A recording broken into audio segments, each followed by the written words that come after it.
Hey guys, this is Dr. Hub. In case you haven't subscribed, please do subscribe for updates. Heme containing proteins.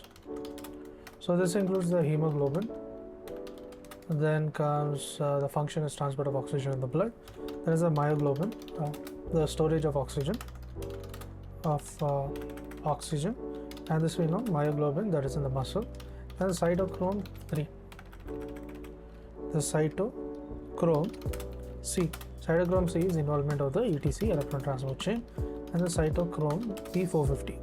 P450 is for the hydroxylation of xenobiotics. Hydroxylation of the xenobiotics. Then comes the catalase. Catalase is degradation of the hydrogen peroxide.